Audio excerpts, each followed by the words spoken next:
আজ পৃথিবীর দিকে তাকালে একটা জিনিস খুব স্পষ্ট দেখা যায়, চারিদিকে শুধু উত্তেজনা, সংঘাত আর যুদ্ধের প্রস্তুতি। একটা দেশ আর এক দেশের বিরুদ্ধে শক্তি দেখাতে ব্যস্ত। কিন্তু এই অস্থির পরিবেশের মাঝেও একটি দেশ রয়েছে যে বারংবার বলছে, যুদ্ধ নয় সমাধান চাই, যুদ্ধ নয় শান্তি চাই। আর সেই দেশটি হলো আমাদেরই দেশ, ভারতবর্ষ।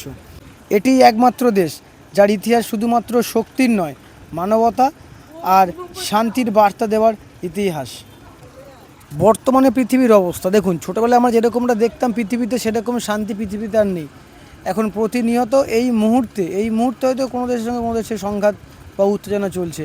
যেমন ধরুন আপনার রাশিয়ার সাথে ইউক্রেনের, দিনের পর দিন, মাসের পর মাস, বছরের পর বছর ধরে রাশিয়া ও ইউক্রেনের যুদ্ধ চলতেই রয়েছে। এরপরে আছে কি, যে শক্তি প্রদর্শনের রাজনীতি, যেটা আমেরিকার ট্রাম্পের নাম বললে খুব একটা ভুল বলা হবে না।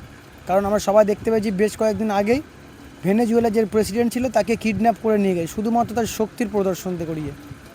আর আমাদের এই দেশের মাটিতে জন্মেছিলেন মহাত্মা গান্ধী, যিনি পুরো পৃথিবীকে শিখিয়েছিলেন যে শক্তি মানে অস্ত্র নয়, শক্তি মানে সত্য ও ন্যায়, অহিংসা মানে দুর্বলতা নয়, অহিংসা মানে সবচেয়ে বড় শান্তি। আজকের পৃথিবীতে শক্তি দেখানোর প্রতিযোগিতা চলছে, অস্ত্র বাড়ছে, সেনাবাহিনী বাড়ছে, কিন্তু শান্তি যেন কোথাও একটা কমে যাচ্ছে। হ্যাঁ, ভারতও অস্ত্র বাড়াচ্ছে, ভারতও সেনাবাহিনী বাড়াচ্ছে, কিন্তু ভারত জানে শক্তি দরকার নিজের দেশকে রক্ষা করার জন্য, শক্তি দেখিয়ে যুদ্ধ ছড়াবার জন্য নয়। ভারত চায় আলোচনার মাধ্যমে সমাধান, সংঘাত নয় সহযোগিতা। কারণ সত্যিকারের শান্তি আসে শক্তি ও সংযম দুটো একসাথে থাকলেই। আজ গোটা পৃথিবী যুদ্ধের ভাষা বলছে, অত দেশ শুধুমাত্র যুদ্ধের ভাষা শিখছে, কিন্তু সেখানে দাঁড়িয়েও আজ ভারত এখনও শান্তির কথাই বলে।